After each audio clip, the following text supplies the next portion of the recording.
Treo kín tủ rồi, bà này rồi. Treo gì? Treo quần áo ấy. Quần áo của gấu là 4 cái, 5 cái túi chân không rồi, nó vẫn thật tủ. Hàng đấy cũng gọi là nhiều. Quần áo của con kem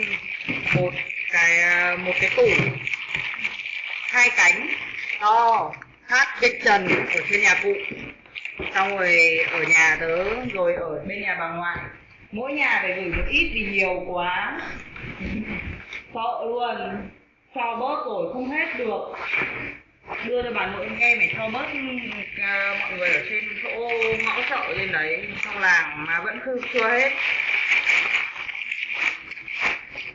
sợ thật. Mình mua thì ít, mọi người mua cho thì nhiều.